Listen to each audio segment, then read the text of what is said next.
Welcome to a true spiritual adventure story like the world has never known. Volume 2, Rise of the First World Teacher, with your host, Dr. James Yogadhi Weldon. Good day. This is Dr. James Weldon speaking to you from Boone, North Carolina, on Heavenly Mountain, in the community here that's dedicated to living higher consciousness and supporting the many activities for a more peaceful world through the different organizations that are here. This is the 28th episode in my personal autobiography, sharing my spiritual adventures around the world and connecting with this great organization and teacher. This is the second book that I've written, entitled The Rise of the First World Teacher. And if you've had the benefit of hearing the earlier chapters, and I do encourage you to go back and listen to some of those, because everything that we're talking about up to this point really provides the foundation for the understanding and the believability of living higher consciousness and fulfillment in your life. That's really the goal here.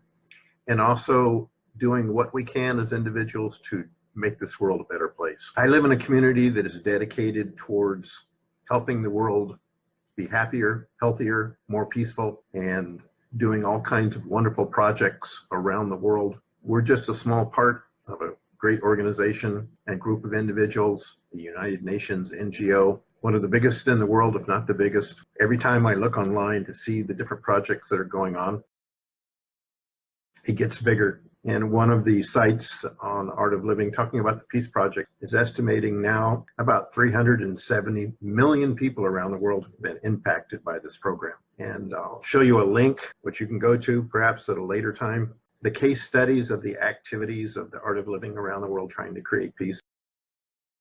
In the acceleration of these activities around the world with this wonderful organization. And when you look at this organization, its many branches, the Art of Living Foundation, International Association for Human Values, you'll be amazed. Really, you'll be amazed. Many of the leaders, national leaders, have really joined in cooperative activities with its organization behind the scenes. Heads of state, governments, very well-known individuals. Other spiritual teachers around the world, the Dalai Lama, Desmond Tutu, and others, many others, heads of state, both in the United States, North America, South America, many countries. My early experiences in seeing the effects of these programs, you may remember an earlier chapter I talked about the year or so that my wife and I spent in a northeastern Indian area called Assam, and how in that area where there was fighting going on, violence against the government and the military there by radicals who were frustrated, obviously, that peace hadn't come to their part of the world. They wanted a greater opportunity. And we saw that peace process really result in bringing down the violence. And the experience of us in Assam has been reflected in other projects around the world. And if you would go to this link, the Peace Case Studies of the Art of Living, there's 3 or 4 pages of projects that have been undertaken. One of the more dramatic ones happened in the last year and a half in South America. In that area in Colombia, there was a group that had been fighting against the government called the FARC for a number of decades, and hundreds of thousands of people had been caught up in this battle, many people killed. And that activity had no resolution. Some of our teachers down in that area begin to make approaches to both the military groups that were fighting against the government and the country and the heads of the state in that country to try to broker a peace process. The way that we do this is not to just talk. Words really don't do it. The first step is to create that sense of at ease and peacefulness within. We start the same way we start with an individual. We bring in this happiness course, this peace course, which is a collection of techniques and knowledge about how to manage the mind and emotions, ways through some of the practices to drain out the stress. Seen incredible results of this in some of the prisons that I've been doing work in the past. But in South America, they approached this FARC group, invited them to come and learn the program actually down in Cuba, one of the only places they could go in the world because they were persecuted by the government. Other countries, they were on the watch list. They met with the founder of the Art of Living in Cuba. Guns haven't solved your problems. In all these years, you were essentially social activists trying to create transformation and a better life for individuals in your country. Right or wrong, that approach hasn't worked. The founder of the Art of Living, Sri Sri, suggested to them that they might consider the Gandhian principle of nonviolence. And in a very real way, for those individuals that never heard of this individual, Sri Sri, he's really, in a lot of ways, a successor to Gandhi. So they took this happiness course to de-stress, and then were given a proposal to enter nonviolence, to take that up and to disarm. They said, we'd be willing to consider that, but we need to be relieved of the risk that we're going to be put in prison. An amnesty program needs to be offered by the government. So after that, some of our teachers down in South America met with heads of the government in Colombia and told them this proposal. After some time, after also many of them took this same program, they agreed, okay, we'll give it a try, but we need to vote. And so a referendum was set up in Colombia. The first attempt, it didn't pass. But the second attempt, it did pass. This entire group of FARC disarmed, and violence was brought down tremendously in that area. The guns were handed over. The head of the government in Colombia received the Nobel Peace Prize for that process. And the Art of Living Foundation and Sri Sri Ravi Shankar are really behind that, our teachers. This is an example of the kinds of things that can be done, and there's so many stories. And as usual, the organization wasn't looking for any publicity because most of the work is done behind the scenes in this peace process. And so there are many other different kinds of peace processes like that that have gone on in different places, in Sri Lanka, up in northern India, in the Assam region, Kashmir region, examples in Africa, really in many countries around the world. And then also very large relief efforts. Our volunteers were normally on the ground. There was one interesting one that happened a couple years ago. You may remember that there was a large group in Iran who were in that region who were of Christians who were being ethnically cleansed and had left their region and were now on top of a mountain. Groups that were angry with them were going to wipe them out. And Art of Living was able to negotiate a corridor so they could be taken off that mountain. Otherwise, they would be massacred. So there are many stories like this in the activity of the organization. And the purpose of me sharing this is to let you know there's really a lot of good going on in the world. A lot of good going on in the world. Behind the scenes that very, very few people know about. Our world in some way is in turmoil right now. And obviously we all need calmer thinking and to be de-stressed and to be part of this. In my own small way in my community here, it has been a great thrill of my life. Another thing, obviously, that needs to be done is that we need to come to a common understanding about how we are connected as living beings in one life. And one concept that the Art of Living talks about is the idea of the one world family. That above all traditions and faiths and philosophical points of view and means of operating our government and society, we're part of one world family. And really, our life on this planet, like little specks, we're on a speck of dust flying through space. Consciously, we're not connected to it. And the first process, of course, is to be connected to your inner being. It's the purpose of my work, my sharings here, to help people understand that there is a methodology to developing this connectedness to the one world family. It's not in the head. It's not an idea. It's not a conceptual idea. It's a reality of one's inner experience that begins to rise as one deepens one's life in exploring the great adventure, which I call the secret journey to the enlightened mind, the enlightened consciousness within us. And the benefits of that are huge. They're huge in terms of your personal life, your everyday life, your ability to fulfill your job, do your job well, be successful, take care of your family, your home, your society. You see, we can only contribute to the world in a real sense that which we have developed and gained ourselves. Love is not an emotion.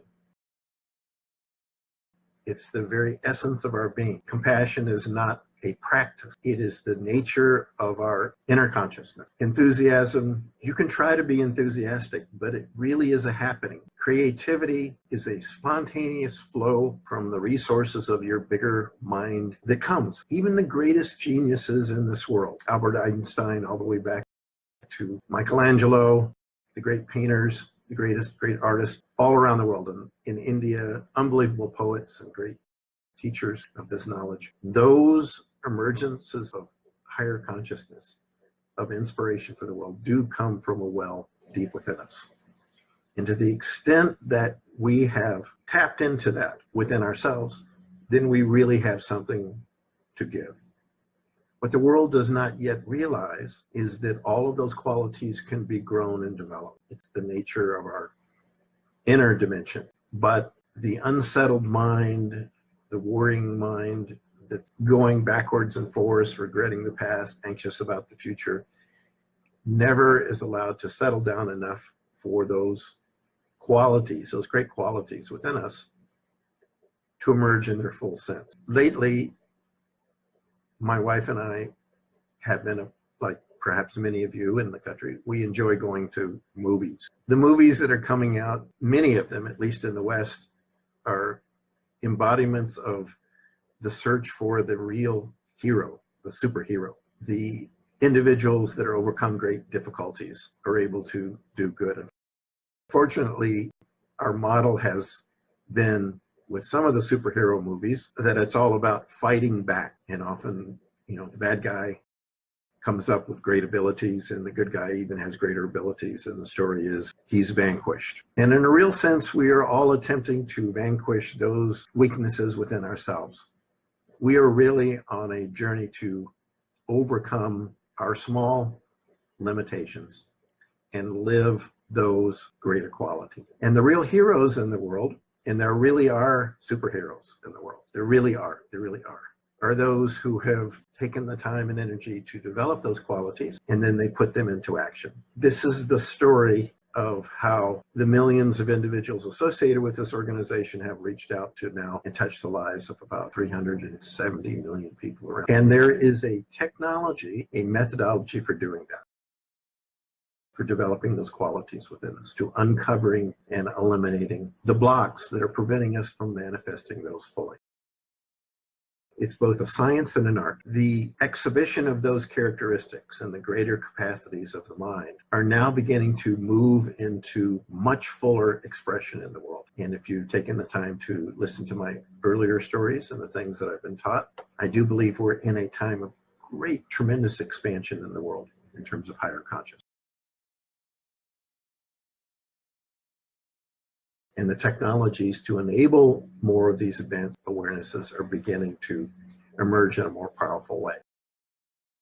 The global peace projects impacting large numbers of individuals, and ultimately it comes down to one single individual developing more peacefulness, more consciousness, more awareness, more happiness, more fulfillment, and every single quality you imagine that you've ever expressed, you've ever felt. I'm telling you that that can be improved many times. It has very practical benefits for you and me and the world. And there's two ways we're seeing it in terms of the latest round of programs and courses that are now being taught by this organization. One of the most interesting ones has to do with the children. And if you go online and you do a search, Children and Art of Living, you'll see now that we have taught a special program called the Intuition Program, or the Pragya. This is the name for that knowledge. Perhaps 40,000 students now, younger children, not adults yet. And it's very interesting. And there are direct demonstrations of some of the early capacities of higher states of consciousness. These children can be completely blindfolded. They're demonstrating that they can see without eyes. What you are about to see is incredible. Believe it or not, these kids have developed a unique ability to see with their eyes closed. Yes, you heard it right. These kids can read through touch, smell colors, and see pictures, all with their eyes wide shut. It's a parrot. Yes, it is.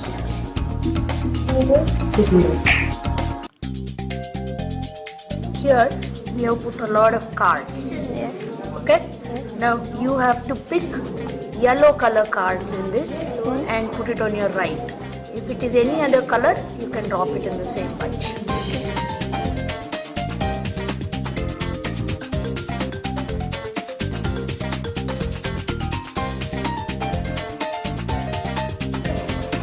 Take whatever comes. What do you take? 0. You got 2. Okay. Now you have to go back up a big ladder. Okay, send me up the ladder.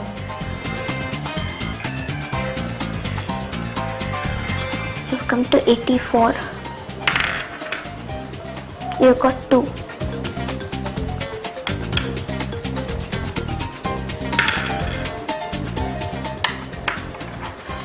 I got 2. You are holding on to a clock that shows 9:06.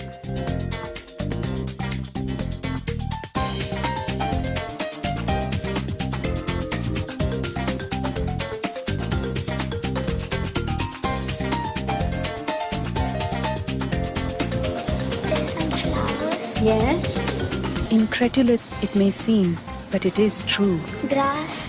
Apart from improving intuitive abilities, this unique process for kids and teenagers helps tap into subtler faculties of the mind, enhance sensory abilities, improve awareness and foresight, increase confidence, remove the fear of the unknown, and enhance their creativity and intelligence. So some of the things they're doing is completing crayon drawings perfectly. Not all of them have that fully, but this is definitely happening. And they go through the program. Some of the children are able to ride bicycles covered. Some of the children showing a capacity of foreknowledge. So there's knowledge in the present. So the ability to see and perceive what is around you, in front of you, what's coming towards you right now. I had tremendous difficulties as a child because I was beginning to show some of these capabilities called hindsight, had flashbacks of the past, and another capability called foresight, the ability to foresee and see things in the future. Some of these children have been tested. There were tests that are supposed to take a week down the road. Nobody knows about those, and they're actually able to give some of the answers. I know this sounds amazing, perhaps unbelievable, but it's something that needs to be observed. So I encourage you to go watch a couple of these videos of these children, and there are many of them that are now out and available. And if this is accurate and true, it really shows a huge potential for human consciousness that is yet untapped. And ultimately, this is in the process of being very in detail, being scientifically verified, objectively verified by third-party individuals and so forth. So it's going through a process. It's not being taught yet to adults. Sri Ravi Shankar makes the joke, and I think he's partly serious, that if we taught this to the adults, maybe in the United States or elsewhere, people would start going to the casinos and having an impact there. So that's one program. So the Art of Living teaches a whole series of programs. Happiness program with these breathing techniques that blast the stress out of the body, these principles of managing the mind and the emotions, how to live in the present moment, how to maintain equanimity in all circumstances. There's a series of very important principles that if one comes to embody any one of them, they're all automatically embodied. Very deep and profound knowledge.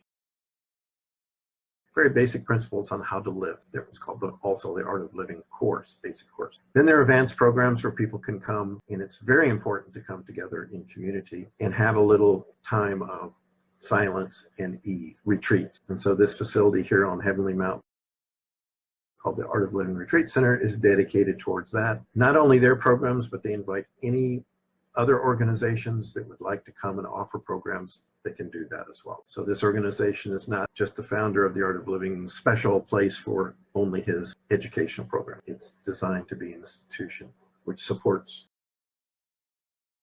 many different avenues. There's a series of these silence retreat programs that are offered, and they're offered all around the world. One of the really interesting, more advanced program that are being taught is called the Sanyam. And this is actually also the program, the same knowledge that I was introduced to way back in 1976. It was there at that first course in 1976. Honestly, the founder of Art of Living, then a young man, 20 years old, actually revealed himself to me. And those times are incredible. And I encourage you to read that story. That's talked about gradually in the first book, Living the Enlightened Life. Really amazing. These episodes of that story are available on my YouTube page. So the Signeman program is a methodology, is the technology to develop all of these unique super qualities, if you will, that we all have. So many of these capabilities. There is a capability to see with the eyes closed, but the mind has to be prepared for that. So there's a number of preparation programs that are required. Before that will work. The technology, the description of the techniques are there in the Yoga Sutras, but if you just practice them on their own, it doesn't work. This is like, you can go out and find the airplane. Somebody says this giant piece of metal will lift up off the ground and sail through the air at 300 or 400 miles an hour. If you've never seen that, you say, absolutely, this is totally impossible. Totally impossible. Well, of course, all of us have flown on airplanes, and we know that it's very possible, that there's a secret there. You can have the airplane. You can have the entire technology. You can sit in the seat of the airplane. You can flip, but without any gasoline, without the electrical current to run through all of the devices, without the gasoline, it will never, ever, ever take off. So we need to have those spiritual energies flowing properly through our nervous system to enable this capacity of these more advanced quality. And these are very practical. They're very real. They're very demonstrable. They can be scientifically validated. And that's the process we're going on. So that process of the technology, it's a combination of elements that will develop through longer periods of meditation. The settled mind, the deep level of joy and happiness, it's called samadhi, and a very focused awareness. This is really, in a very real sense, a school for creating individuals that are elevated. You could even call them superheroes. But the real superheroes in this world, I'm telling you, are those that have these wonderful, great qualities developed. And who wouldn't want that? Who doesn't want that in their life? Who doesn't want to be one of these? But really, you learn to feel the connectedness with all, and then that energy begins to empower you in terms of these qualities. So I had a little bit of an advanced start. And in that class, the founder of Art of Living, he was in that same program with me long ago. And the whole purpose of these works is to encourage people to consider this as a possibility for their life. There was the last great period of spiritual awakening in this world, I've been told by the founder of the Art of Living, was when Buddha was on the planet. A few episodes ago, he took me to that spot as we were traveling up north, some 12 years back now. Talked about that time. That was a huge time of spiritual awakening in the world. That time was repeating itself now in the world in a much greater scale. I've tried to impress and communicate that this state we're talking about, and my gradual description of the development of that coming and touching my life, is the next natural state of human evolution. This is the inevitable growth of consciousness in society, in the world. And the impact of coming into that can make you one of these heroes. And I'm telling you, I have so many friends around the world. Really, really. Yogadhi, the individual life is insignificant. What would it matter if I'm here or I'm not here? It makes no difference whatsoever. The world wouldn't notice. But we are connected to that which is at the basis of all of life. That is significant. And with the attainment of that, then we can accomplish many things. So this is the final chapter of this story. This book, The Rise of First World Teacher. And today actually is a full moon day. I'm going to go ahead and introduce the next book. It's going to surprise some people. It really is going to surprise some people. Honestly, to tell that next story has been a culmination of everything that's happened to me in my life. To be able to tell that, be able to place in a position to share that honestly. And these works Living the Enlightened Life. And the second book here, which the founder of The Art of Living, I could not tell my story about him. This story needed to be sharing that relationship because it's so sublime. To believe that there are such beings in the world, for me, is incomprehensible. Even though I lived with it, even though I passed through so many very powerful times, which I shared. And what I shared was honestly exactly what happened. And nobody has been more surprised than me. And now I'm living on Heavenly Mountain. And my home is the place where all my dear friends back in the 70s and the 80s were dreaming about. Many of them were here in the 90s, did their programs and practices. That same program, the Sanyal program they were doing here. There are great capabilities in consciousness, and the great historical records of India talk about that. These qualities of being a human being are far more valuable. In fact, I was told by the founder of The Art of Living, really the greatest one is the contentment, santosha. The contentment, the fulfillment is really wonderful. Thanks for joining us in our YouTube channel, books, podcast episodes on living the enlightened life, and autobiography with your host, Dr. James Yogadhi Weldon.